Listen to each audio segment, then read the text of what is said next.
those pictures, they're alive. She's drawing people and they end up in her pictures. Ionic energy. Chloe's harnessing it to steal those kids and placing them in some kind of holding pen made up of ionic power. And what about the dad from hell in her wardrobe? How many times do I have to tell you he's dead? Well, he's got a very loud voice for a dead bloke. If living things can become drawings, then maybe drawings can become living things.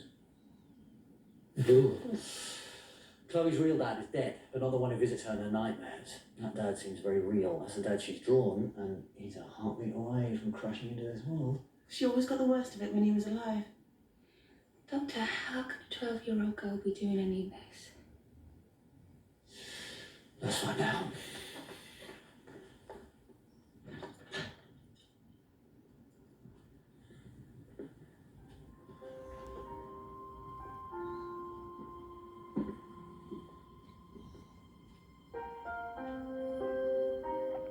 Nice one.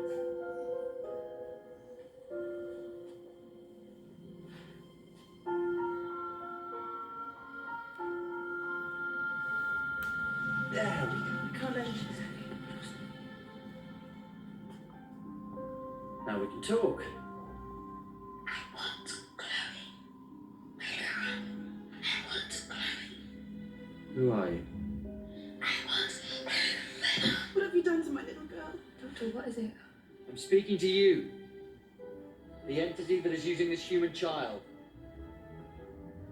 I request parley in compliance with the Shadow Proclamation. I don't care about shadows or policies. So what do you care about? I want my friends. You're lonely, I know. Identify yourself. I don't want as many. I juggle with my brothers and sisters. We take an endless journey, 1,000 of your lifetimes. But now I am alone. I hate it. It's not pain, I hate it.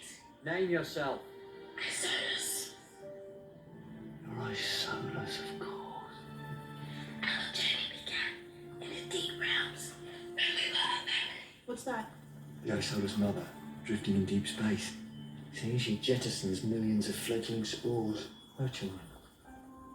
The Osolas are empathic beings of intense emotion. When they're cast off from their mother, their empathic link, their need for each other is what sustains them. They need to be together. They cannot be alone.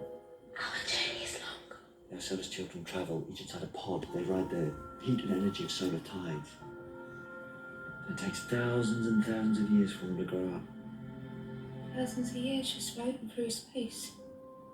All things, don't they go mad with boredom? We play. You play? While they travel, they play games. They use their ionic power to literally create make-believe worlds in which to play. In play? I am Chloe Webber. I am Chloe Webber. Fear her. Fear her. Oh, yes. That sort of, I remember that rather spooky dad in the wardrobe, because I always used to have nightmares when I was probably Chloe's age, actually. I used to have nightmares of things coming out of the closet, and one of them was a bad daddy. I mean, my daddy's lovely, don't get me wrong. But one can't help one's nightmares, can one? So, yes, I do remember harking back to my childhood with this one.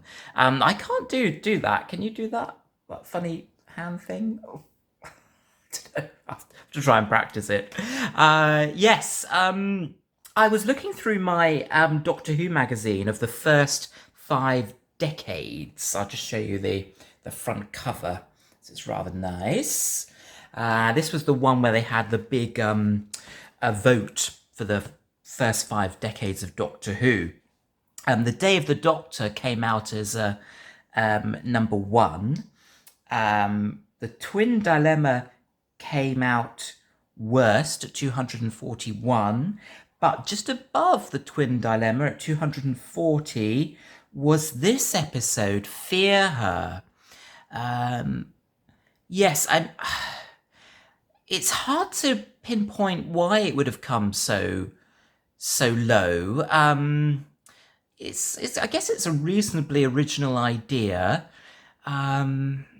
but yeah, I don't remember sort of being completely enamoured by it. And in fact, I probably would have put the Twin Dilemma above this one, probably quite a long way above it, actually, but that's my personal opinion, of course. And that's the wonderful thing about Doctor Who, isn't it? We all have our preferences, we all have episodes we love, and those perhaps we don't love so much, unless you're me, who just loves every single episode. But of course, I have preferences, and perhaps this isn't one of my preferred episodes, but it's not without merit. It's not without merit because Hugh Edwards is in it.